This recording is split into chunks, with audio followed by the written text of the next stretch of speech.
Hello, my darlings, and welcome back to Meghan and Harry Tales, the place where truth is not just spoken, it's honoured. I'm your host, Kelly, and today we're peeling back yet another layer of media gaslighting, internalised jealousy, and what happens when confident black women, especially one named Meghan, dare to stand in their full power. This time the offender isn't a grumpy old royal correspondent or a rabid tabloid editor.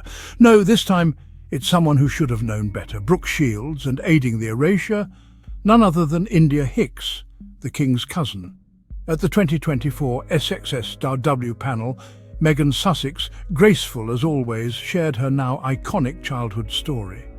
At just 11 years old, she saw a sexist dish soap ad. She wrote to Procter & Gamble, she wrote to Hillary Clinton, and guess what? The ad got changed. A masterclass in speaking up, even when you're young, even when you're unheard. Meghan's story was brief, honest and powerful, responding to a prompt from Katie Couric. There was no interruption, no drama. The panel moved forward smoothly. Then, out of nowhere, Brooke Shields took a jab. She compared Meghan's story to her own traumatic childhood experience in Pretty Baby, where she was sexualized at 11. And then she dropped the line. Meghan's story was too precious. Let's sit with that. Too precious. Why? Why is a little black girl using her voice considered too polished, too idealistic, too much? Meghan shared her story on her podcast, a story meant to inspire, to remind women their voices matter. Actress Brooke Shields, a guest, responded with her own story of trauma, but instead of building a bridge, she drew a line.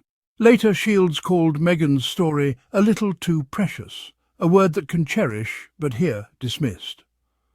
Why is a story of agency and childhood activism seen as less valid than one rooted in pain?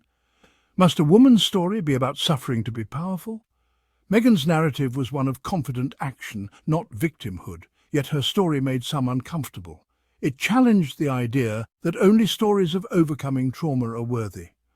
Why is a young black girl's stand for justice called precious in a negative way? The discomfort reveals a bias. Stories of significance don't have to be born from wounds. Meghan's story is about leading, not just surviving. It's a reminder that agency itself is powerful. And that's a message worth celebrating. Sharing stories among women should build community, not competition. Shields could have connected her experience to Meghan's, both about finding a voice in a world that resists women's power. Instead, she created a hierarchy of pain, suggesting trauma is more real than triumph. Too often a black woman's confidence is met with skepticism or minimized. Calling Meghan's story too precious is a subtle way of saying, don't be so sure of yourself. It's an attempt to put her back in a box that feels safer for others. This isn't about denying anyone's pain. It's about the dynamic created when one woman's story is dismissed. True solidarity doesn't compare scars. It celebrates healing and strength. Every story has value: joy, pain, success, or struggle. Empowerment grows when we add our light to each other's, not when we cast shadows. The goal is to widen the circle, not shrink it. When we honor each other's truths, we all become stronger. Meghan's story is not a threat, it's an invitation. Let's build each other up, not tear each other down. That's real solidarity, and that's how we move forward together. There's discomfort when a black woman owns her narrative with poise. Meghan Markle's calm confidence isn't arrogance, it's self-possession, earned through knowing her worth. Society expects black women's strength to be loud or born of visible hardship. Meghan's quiet confidence disrupts that expectation. Her poise is power, and it unsettles those used to seeing black women only through struggle. Dismissing her story as too precious is a reaction to her composure. Why must her story be messy to be valid?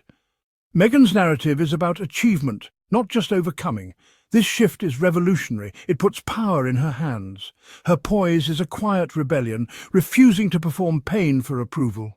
She defines herself by strength, not struggle. That's a powerful and, for some, uncomfortable truth. And it's a truth that deserves to be heard. The skepticism didn't stop with Shields. India Hicks, goddaughter of King Charles, mocked Meghan's story in a social media video.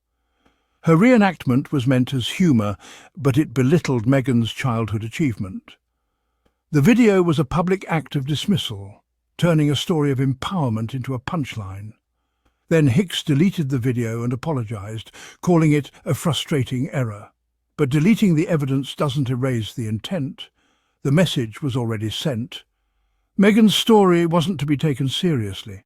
This cycle, mock, delete, apologise, reveals a desire to control the narrative. It's a way of managing a black woman's truth, not respecting it. The act of erasure is as telling as the original mockery.